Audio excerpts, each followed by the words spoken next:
Welcome to Ask Holger, where I answer questions from the trade.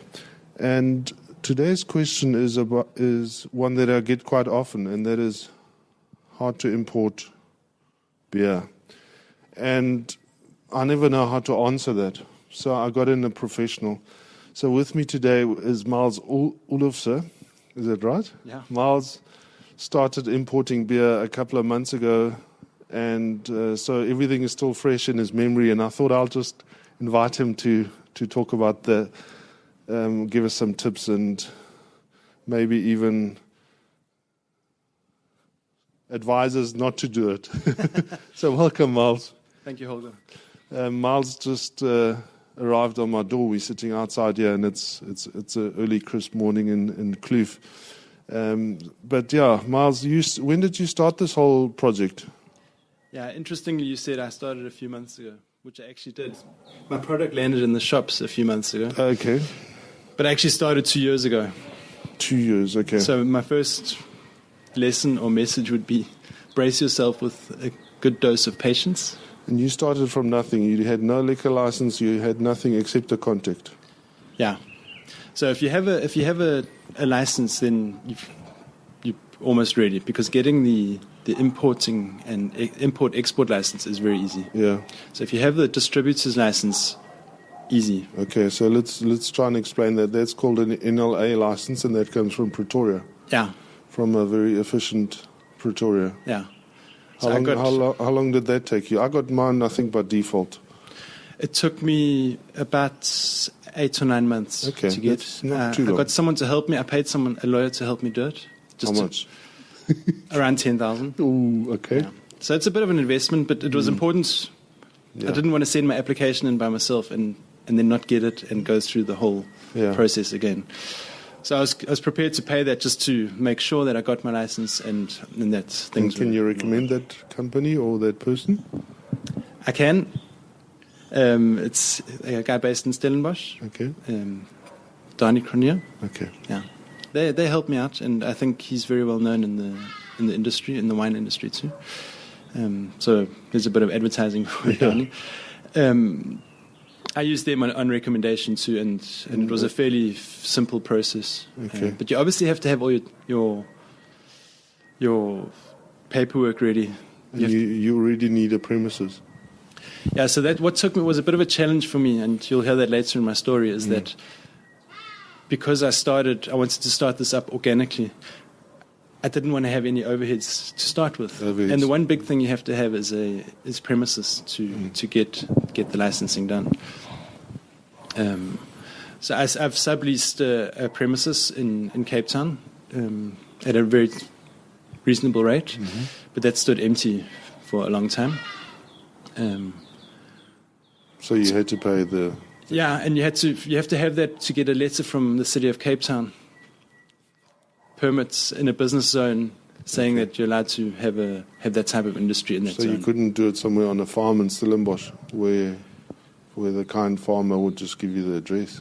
Yeah, you could. It just has to have the correct zoning. Okay. So, all right. But I wanted somewhere that I was actually going to use too when my product landed. So the farm in Stellenbosch. And being naive, or maybe believing more in authority than some people do, I wanted to do things correctly, which I feel is always important when you're dealing with liquor. Okay, and you also registered a CC or a company? I set up a company. That was the very first thing I did. Okay. Set up a company. Applied for the import-export license. That took a week max. Okay. Set up my banking. It took me a while to work out that I had to get a distributor's license, because I'm quite new in the industry and I moved back to South Africa just at that stage. So from speaking to people, I was also looking for a partner at that stage to work together with, someone that had the insight into the industry and that. But my network wasn't big back then, so I decided to do it myself. And it's a small investment, I think. Yeah. Okay. And then, so you got the distributor license, import license, and then what's the next step? Yeah, so getting the distributor's license was an important step, obviously. Then and that you could possibly sell again, I guess. So it's valuable. or not? I actually don't know. Okay. Doesn't matter because you're not going to do it. I mean, if someone was willing to buy it, then I would sell it. But I hope it doesn't get to that stage. But you never know what happens in future.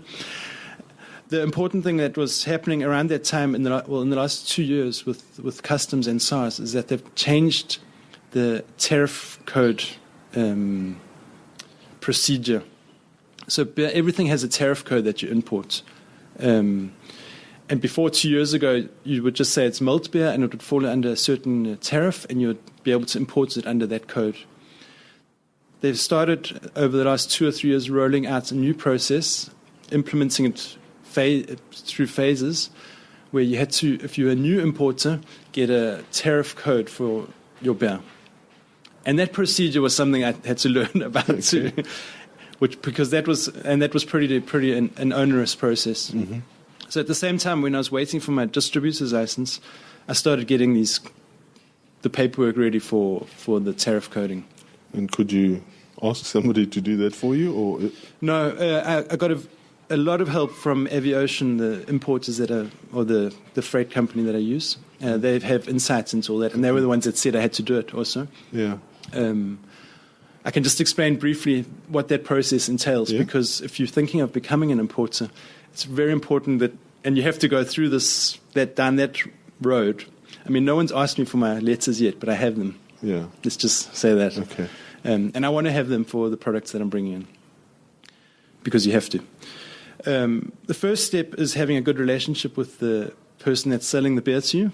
Okay. And that's not always easy if you're importing, because sometimes you're importing from a distributor in the EU, say, that buys from different breweries. Okay. I got started because I was friends with the brewer and the company that's producing it. So it was fairly simple for me. But I had to lean on them quite a lot to get a lot of the paperwork that I needed. So let me give you an example. One of my beers, let's say the American Dream, the Michele American Dream, in order to get the tariff coding done for that, first step, I needed a process flow chart from the brewery.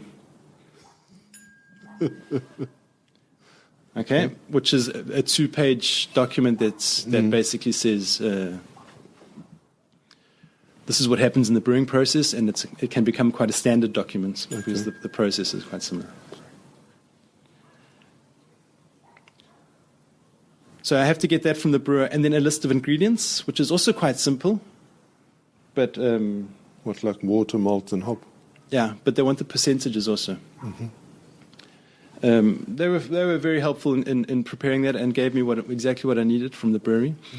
Michele's quite open about what they use and their recipes and that. And brewing beer there's not that many different ingredients. It's just the types of hops, which you don't need to give, but you need to give the proportions. Okay.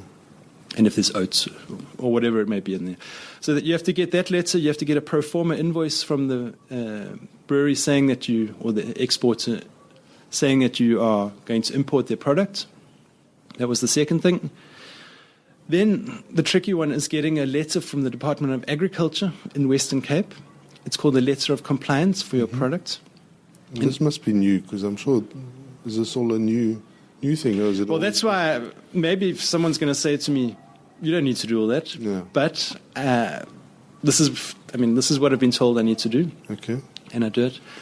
Because I remember going to the Department of Agriculture in Stellenbosch and saying, asking them this question, and they said it's got nothing to do with us. Go talk to some other department. Yeah, and that was the message I also got. But to lodge the application to SARS, they need that letter from the.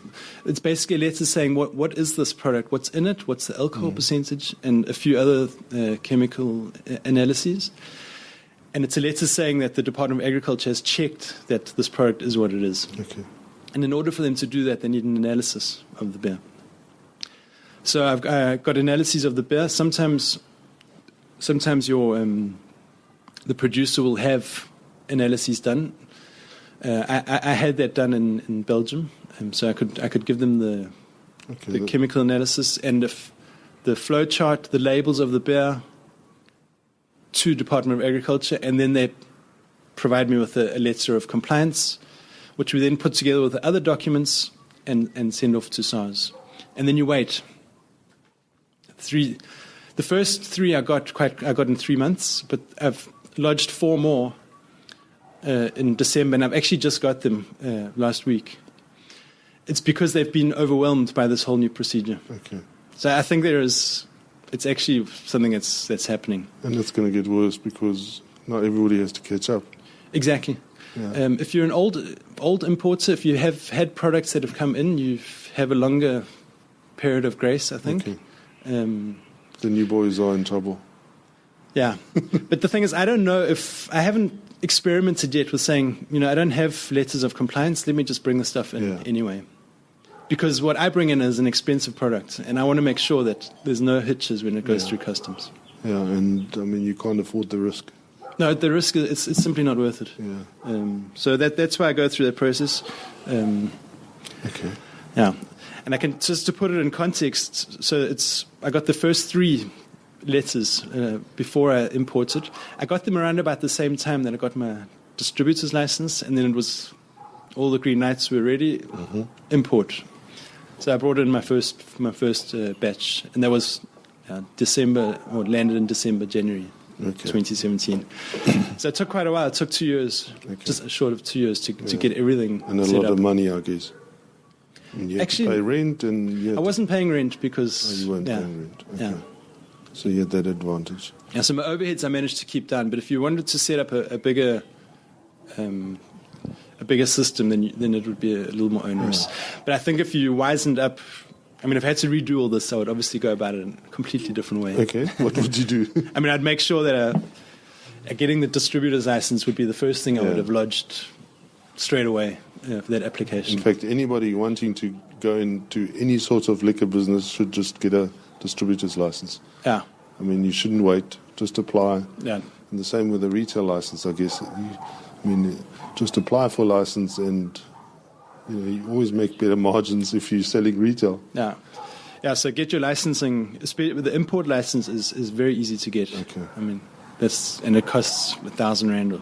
Okay. It costs 200 rand, but I paid someone to do it again, and it went through very easily. In a week, I had it in my hands. So get your distributor's license done, and I don't think it's going to get easier in future to get these licenses. And the different countries, I heard it's more expensive to import from, or different tariffs to import from the Americas versus Europe. Yeah, that's another important thing. There's something called a Euro 1 certificate that you can get. Basically, there's a trade agreement between South Africa and the EU, which means that I don't pay duties. Okay. You pay tariff or excise. So excise is what everybody pays? Yeah. So everyone pays that, and that's set according to alcohol content. Yeah. So the local brewer pays the same as you do? Yeah. And there's no import duty? Yeah. I don't pay import duty. Okay. Because it's from Europe? Yeah.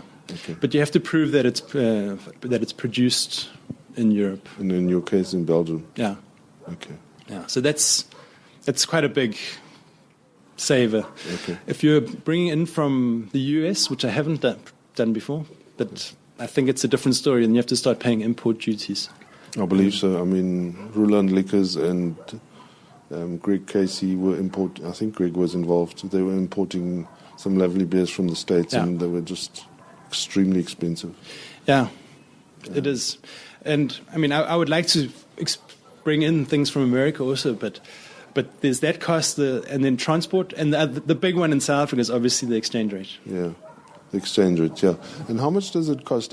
I did some sums a couple of years ago to bring in some whiskey, and it's at the time, and I still, I didn't write this down, but what I seem to remember that a container of whiskey was, the freighting or the shipping was cheaper from Scotland to Durban than from Durban to Joburg. Could that be? How much does it cost to bring in a pallet? Do you bring in full containers or just... Look, because I wanted to start this off organically. It wasn't a big investment project. So I started off bringing in small volumes, which makes it more expensive per unit. Yeah. But one pallet was about, if we just think what costs go into, it's all the clearing costs and that. I can maybe, to give an idea of the cost, it's about if it's one pallet, it was about, this is just off the top of my head, about 4 or 5 rand per beer. Okay. Which doesn't sound transport. that much. No, you add it to the cost, and then so it does increase the cost, but that's just my landed cost in Cape Town. Yeah. Then you obviously have distribution costs, but then Exactly. that everybody has, I guess. Yeah. Every brewer. Everyone has that cost, and I haven't gone down that road yet with using a big distributor, because the product I have is so expensive, and we're new in the market with an expensive brand, so trying to keep costs down. Yeah, thanks. I think, it doesn't sound as complicated as I thought, but we understand it takes 2 years, and that includes paying some people to do the work for you. Yeah, and I would say I got a little bit stubborn. There was a lot of times during that process where I just thought, this is a waste of time. I can't be bothered to do this. Yeah. But I got quite stubborn. So if you're quite systematic and stubborn and patient and are good at pushing people a little bit without making them angry or annoyed with you. For example, the Department of Agriculture. Yeah. This was just another job on this guy's desk that he had to look through all my paperwork and produce this letter. And there was a bit of a there's a bit of a delay from just getting those letters, for example. So you have to be quite patient and a little bit pushy, but also nice. So okay. Yeah. So tell us a little bit about the story. The story starts with you homebrewing, doesn't it? Yeah, the story, maybe not homebrewing, having a beer club in Copenhagen in the early in 2000. And why were you in Copenhagen? You're from Maritzburg. Yeah. Okay, I can rewind another 7 years. Okay. I left Maritzburg in 94. Okay. Sorry, 95. I went to London like a lot of people were doing back then on a 2-year holiday working visa, just to see what life had to offer. And then I met my Danish wife in London, and then I moved across to Copenhagen. I worked out if I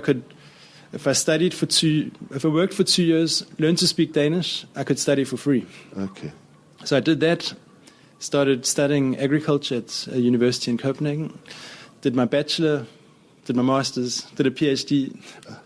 So that's the road I've gone down in Denmark. But during all of that, I obviously had a student job at cafes and did lots of different things, where I met the founder of Mikkel. We used to work together in a cafe in Copenhagen. They actually weren't they were clients when I first met them. They were called the Bucket Boys. Back then, you could get at that cafe. They sourced a lot of imported beer in Copenhagen, and back then Denmark was Carlsberg, Tuborg. That was pretty much what you got, and then some of the big Belgian beers. So we started. They like to come there and get some of these imported beers we had, and you could get a bucket for, I can't remember, 200 rand with 10 different imported beers, and they'd come in summer and sit outside and enjoy the beers, them and their friends. So I got chatting with them and made friends with them, and we became friends also with Jeppe, Mikkel's brother. And when was it? That was in 2000. 2000, okay. Yeah. They started working in that cafe too at some stage. Okay. They were always there anyway, so I think the guy just thought they may as well work here too. Might as well pay them. Yeah. And we started a beer club, or a beer tasting club back then, where there was about 15 to 20 of us. We would have beer tasting nights where everyone would bring whatever imported beer they could find, and we would sit with our score sheets and go through 15 heavy stouts in one night. It was great fun. Yeah.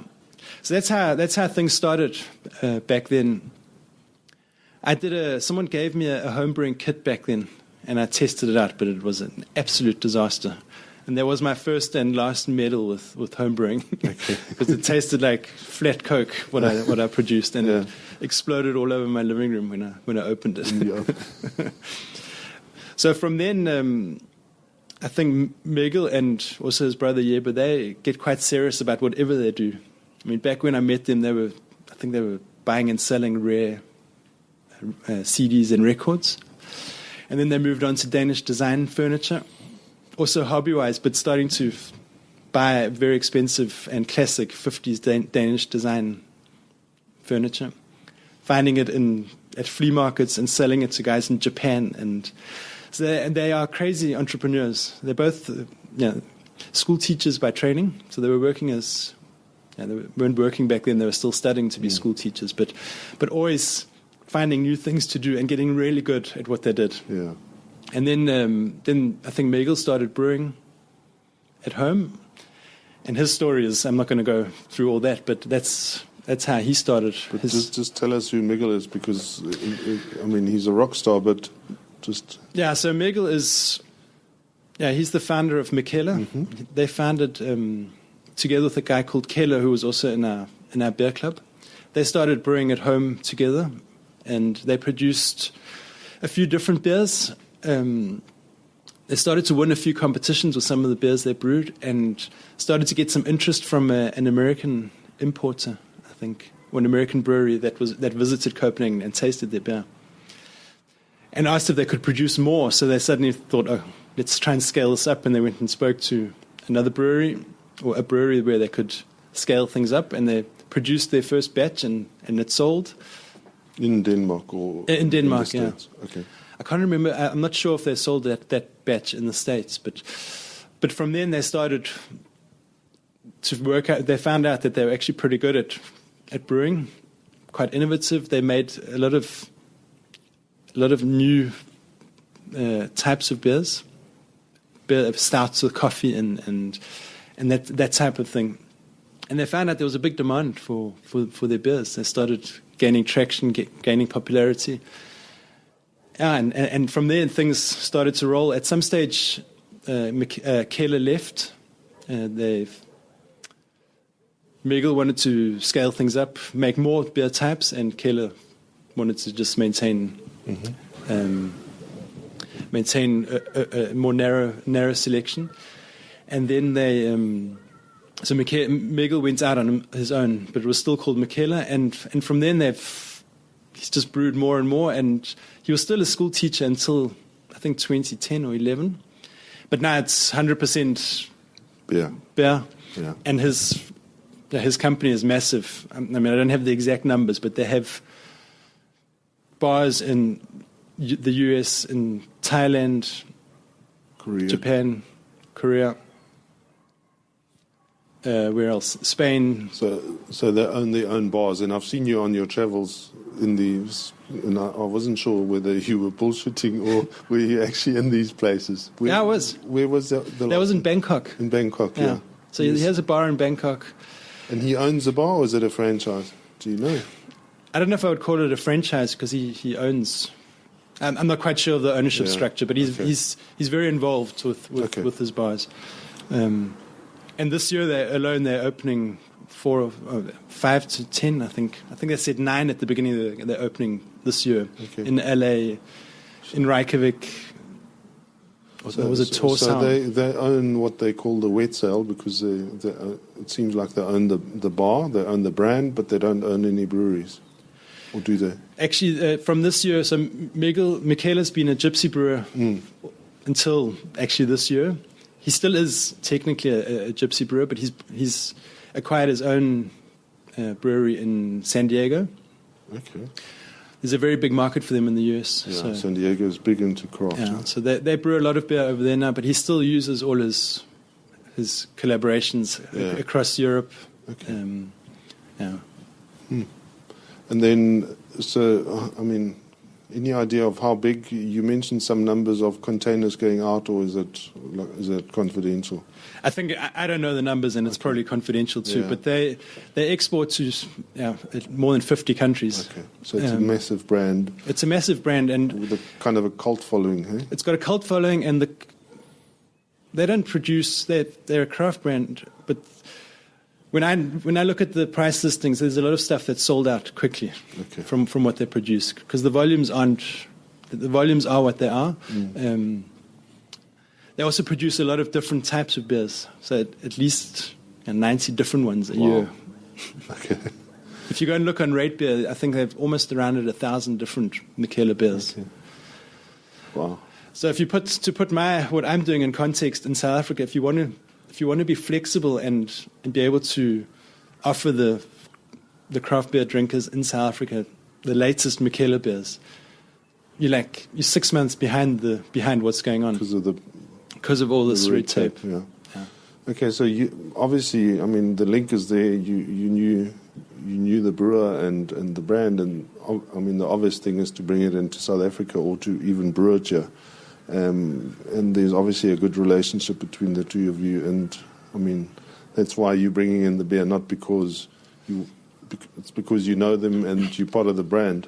I guess. So before we moved back to South Africa, which we moved back for various reasons, but Miguel said to me, well, why don't you sell my beer in South Africa?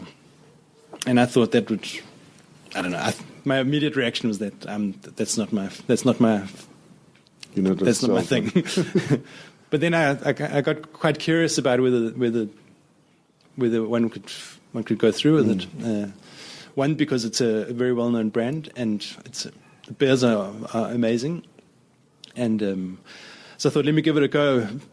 And Miguel just said to me, oh, you can buy a pallet, have it in your garage, and just see if there's a demand for it. I haven't quite done that, but my approach has been quite similar to that. Building up a demand, building up the brand in South Africa, teaching people about Michele and what it is, because it is about innovation, it is about brewing quality beers, collaborations, working together with using new ingredients, all that kind of thing, which I think is an amazing thing to share with other people, because it is a real craft that he can do. Yeah. Like a chef. Okay, and how has it gone? I mean, you said the first stuff landed in January, I think. Eh? Yeah, it's people were excited initially about having the brand here. Yeah. I had to make a decision about which of his massive selection of beers I was going to bring into South Africa too. And again, I had to decide on 3 beers. When I've landed those 3, people asked me, why didn't you bring in the big beers, like the big stouts and some of his crazier beers? So I'm busy doing that now also. I decided to bring in some of his more accessible beers, a lager or pilsner that's not quite a pilsner that you would, as you envisage it. But it's the style, but it's different, and that's what Michele is, and that's one of his most famous beers. And I thought, so that's what I decided to do. Price points are quite important with his brand. I mean, I buy his beer, I import his beer, I buy it off him, and it costs what it costs. It's not a cheap brand. It's a very famous and successful brand, so there's huge demand for it, and I think that's something that people have to understand here also, is that if you want that quality and that type of brand, it costs. Yeah, even if it was brewed here, it wouldn't be cheap. It would certainly be a lot cheaper. Would be. Yeah. And that's something that price points, I work out what it should cost, and that's just how it is. And testing the market to see are consumers willing to go down that road with a more expensive craft beer, and it is more expensive than your locally produced beer. Just name the 3 beers you've got. So the 3 I have is, the first one is American Dream, which is it's a lager style beer, but it's very hoppy. The second is called Peter Pale and Mary, which is an American pale ale. He calls it a folk pale ale. That's also quite hop forward, but less so. But it's a delicious beer. The third one is an American classic IPA called Green Gold, which is also one of his older beers, but it's one that they brew quite regularly. Okay. So that's what I always had to look for when I decided on the styles. Are you going to be producing these beers again? Because a lot of the beers they brew are once-offs. They're once-offs. So by the time I've got my paperwork done, there's nothing left. You got to start all over again. Okay, and give us, I mean, for the listeners, where can they get those beers? Let's think. I mean, we here in Hillcrest, so Hillcrest Tops has got Hillcrest stock. Tops, and obviously a lot of places in Cape Town has it. Name a few places. Roland Liquors, Liquor City, Claremont, Yeah. Queen and Peasant on Kloof Street, Okay. the biggest little beer shop. Yeah. Beer House on Long Street has Michele now also. And there's a few places in Joburg also. We've got, let's just name one or two. We've got Radio Corp. Radio Corp Tops, yeah. And Local Lick in Randburg. Yeah, and Capital Craft. Okay. Both their venues have it. Okay. And there's a new, I'm not sure if it's opened yet, but I've at least sent stock to them as Main Street. Yeah. Something. Yeah, I don't know What's what that? the shop's actually called. Okay. In But- Joburg. Yeah. Okay. It's in Jebbustown. Okay. So there's enough places where one can try these. And online, you're working with Yappie Chef? Yeah, they're on Yappie Chef. Are they on already? Yeah. Okay. So you can order it online. Yeah. Okay. And I'm going to be bringing in some new styles soon. Okay. And there is some of the more different, more special beers I'm going to be bringing in. One is a Belgian Spontaine beer, and Beer Geek Breakfast I have on the list, which is a very famous Michele beer. Okay. I've got my permission now, but unfortunately they don't have stock, so I'm waiting for the next brew to arrive and reserve boxes because they disappear very quickly. Okay. So I'm looking forward to bringing in some of the bigger beers. And what can one expect to pay on the shelf? Look, it depends on the retailer and that, but between 60 and 80 rand. Okay. Yeah, And it's well worth it, eh? I think so.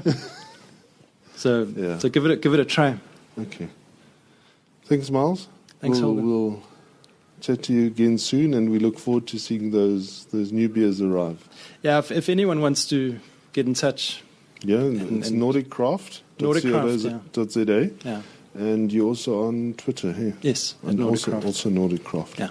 Okay, and do check out Michele. I mean, just Google Michele and check out just the range and what they've achieved. I think he's done a wonderful job up in Denmark, but also in the export markets. Yeah. Okay. Nice talking to you. Cheers. Thank you.